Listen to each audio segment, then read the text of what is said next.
Okay, I want to try a little experiment to kick things off. Oh, okay. I'm game. I'm going to say a phrase, just 2 words, and I want you to give me the very first image, the first feeling that pops into your head. No filter. All right. Hit me. Data governance. Ugh. Okay. My honest to goodness reaction. I'm picturing a basement with fluorescent lights, Yep, I can see it. and there's a guy named Gary, and he's about to slap my hand with a ruler because I put a comma in the wrong column. That's it. That is a universal reaction. It's like, it's the broccoli of the business world. The broccoli of business. I like that. We all know logically we need it, but nobody really wants to eat it. It just feels restrictive. It sounds like the Department of No. But here's the problem, right? If you're a data professional, you have to sell this stuff. You have to get budget for it. You have to get people to, actually follow the rules. And if everyone's first thought is Gary in the basement, you're dead in the water. You're completely dead in the water. So today, we're flipping the script. We're doing a deep dive into some really fascinating resources from the DG specialist. And this isn't a textbook, which is what I love about it. No, not at all. It's what they call the Data Governance Analogy Toolkit. Yeah. The whole mission is basically to help people like us describe and, well, sell the idea of governance to non-technical people. Without putting them to sleep. Without putting them to sleep. Which is, let's be honest, probably the hardest skill in the entire industry right now. It is. I mean, you can have the most brilliant data architecture in the world, but if you can't explain why it matters to the head of sales, it's just going to collect dust. Exactly. And the analogy we're pulling from the toolkit today is pretty unexpected.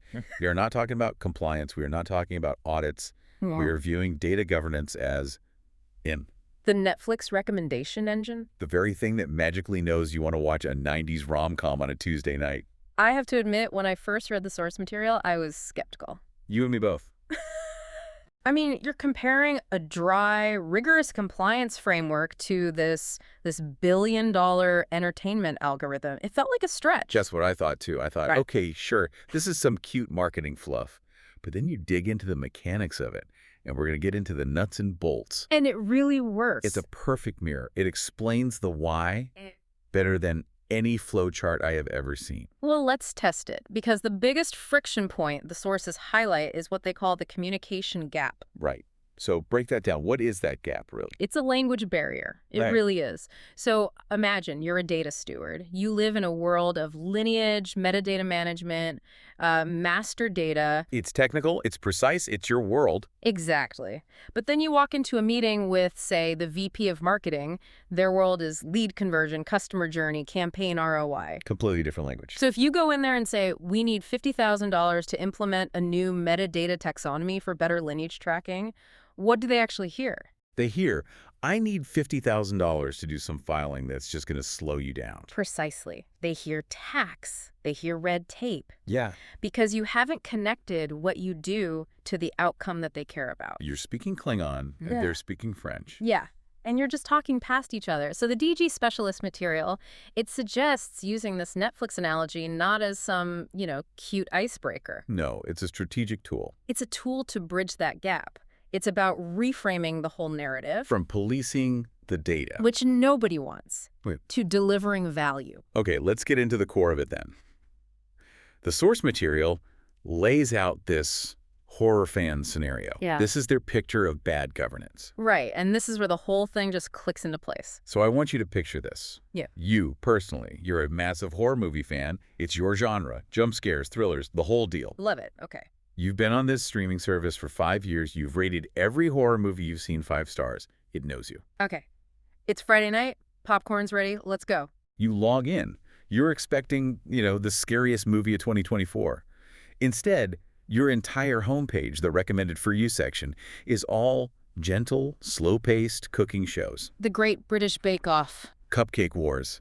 Just wall-to-wall soufflés. Now, just pause there for a second. Sure. What is your immediate gut reaction to that platform? It's frustration. It's jarring. My first thought is, do you even know who I am? I've been paying you for 5 years. Why are you showing me this? It just feels broken. Completely irrelevant. It's just noise I have to get past. But here's the kicker, and this is the part from the source that really blew my mind. Technically speaking, is there anything wrong with the cooking shows? No. And that's the nuance that business leaders always miss. Right. The cooking shows are in perfect 4K. Yeah. The audio is crisp, the files aren't corrupted, the runtime metadata is accurate to the second. So the data quality, just looking at the file itself, is perfect. It's high quality, it's verified, it's accurate. But for you, the horror fan, It's garbage. It is absolute garbage because in my context, for me as a specific user, it's just an obstacle. okay, let's pull this back into the office. Yeah. Because I think every single one of us has lived this. We just don't call it the cooking show problem. Oh, it happens every single day. So you're that VP of marketing again. You need to decide where to spend ad budget in the Northeast. You're looking for recommendations. Show me the underperforming sectors. Exactly. But you go to your company's data portal, and what does the governance process serve you? It serves you a perfectly accurate, high-quality report on global warehouse inventory levels. That's the cooking show. That is the souffle. Hmm. And the numbers in that inventory report are 100% correct. The data team, they worked really hard on it. But to the marketing VP, it's useless. It's worse than useless. It's irrelevant noise. And here's the real danger. If Netflix keeps showing me baking shows, I don't just shrug and watch them. No way. You leave. You cancel your subscription. Or, and this is what happens in a company, you find a workaround. Yes. If the data team keeps giving me irrelevant reports, I just stop asking them. I start keeping my own data in a spreadsheet on my desktop. Shadow IT. The Excel underground. And that is the absolute death of data governance. The moment people stop trusting the central system because it has no context, you just get chaos. 5 different departments, 5 different spreadsheets. And none of the numbers match. So the failure wasn't accuracy, the numbers were right. The failure was a complete lack of context.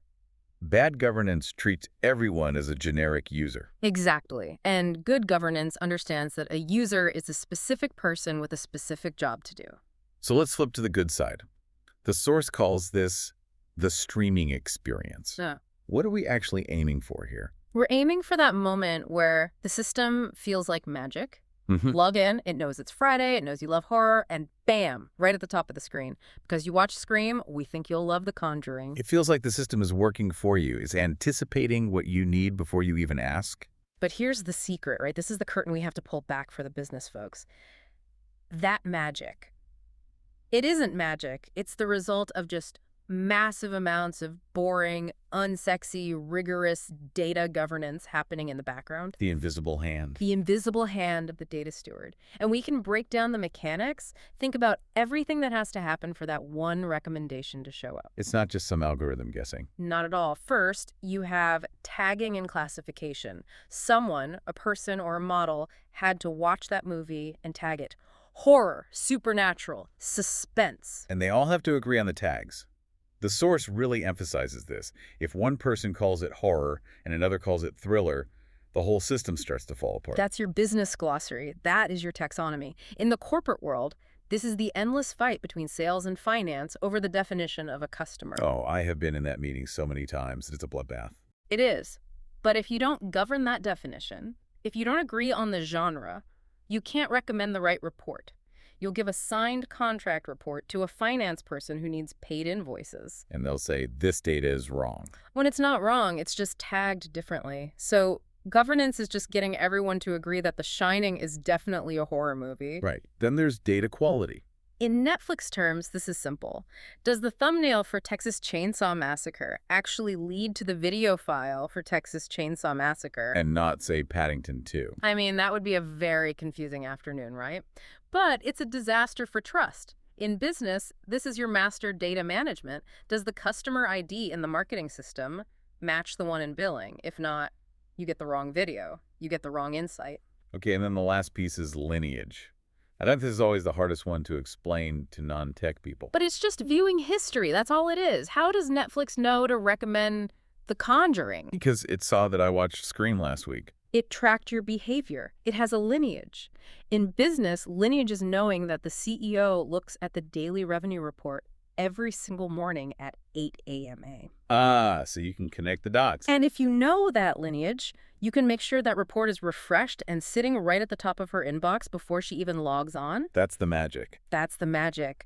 But you can't have it without the governance, without the tagging, the quality checks, the history tracking. So the big lesson from the DG specialist here is that context and quality make data relevant. That's the tweet. Without governance, the Netflix library is just a pile of files, a digital dumpster. You'd have to scroll through 10,000 things to find something you like. But with governance. It turns that pile of files into a personalized playlist. I love that framing. Pile of files versus personalized playlist. That is something you can actually say in a boardroom and people get it. They get it instantly. Nobody wants to pay for a pile of files. Everyone will pay for a playlist. Which brings us to, I think, the ultimate takeaway the source is driving at, which is reframing data governance as user experience, or UX. Yeah, this is the paradigm shift. We usually think of UX as, making the buttons blue or the font easy to read. The design stuff. The design stuff, but in the information age, the data is the experience. So let's role play this for a second. Yeah. I'm a skeptical VP of sales. I'm busy. I don't care about your metadata dictionary. I just want my numbers. How do you use this to get me on board? Okay, so the old pitch would be something like, Mr. VP, we need you to attend governance meetings to define data standards so we can be compliant with enterprise policies. And I'm already checking my email. I am bored out of my mind. You're gone. Right. So now the new pitch, using the analogy. Mr. VP, right now your team is wasting, 20% of their week just scrolling through folders trying to find the right reports. That's true. Okay. It's like searching for a movie on a streaming service with no genres and no search bar. We want to build a system that works like a recommendation engine.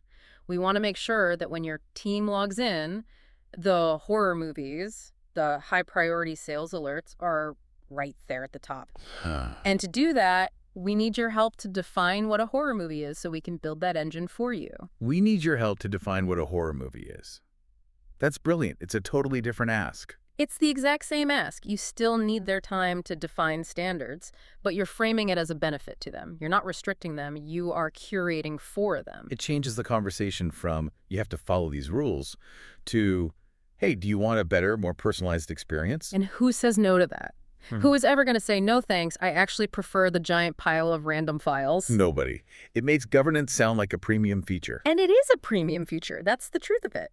Good governance saves people time. It prevents costly errors. It stops you from making $1 million decision based on cooking show data. And it builds trust.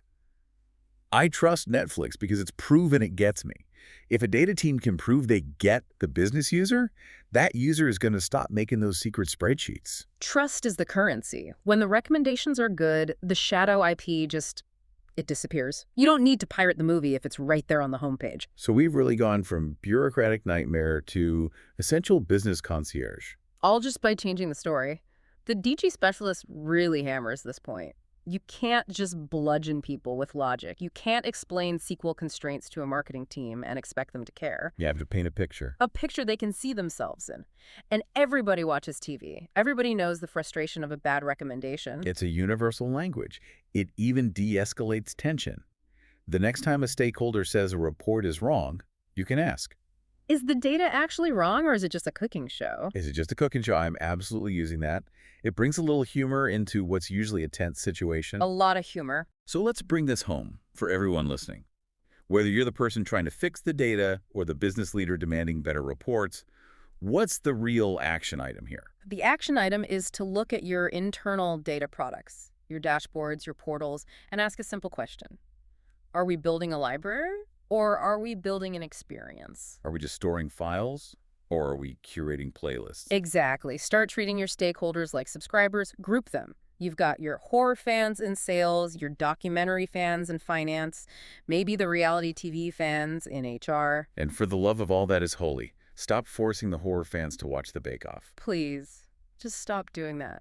Before we sign off, I want to leave everyone with one last thought. This was a bit of a provocation in the source material, but I think it really lands the plane. Oh, yeah. I know the one you're thinking of. It's a killer. So for everyone listening, I want you to just close your eyes for a second. Picture your company's internal data portal, or the SharePoint site, or that shared drive, wherever you go to get the numbers you need. Visualize that interface. Visualize the search bar that never works. Now imagine that portal was a commercial streaming service, and you had to take out your own credit card from your own wallet and pay $15 a month of your own money to use it. Oof. Would you renew that subscription next month? Or would you cancel it? That is a brutal question. I think 90% of corporate America would cancel it immediately. They'd smash the cancel button. Yeah. But here's the thing.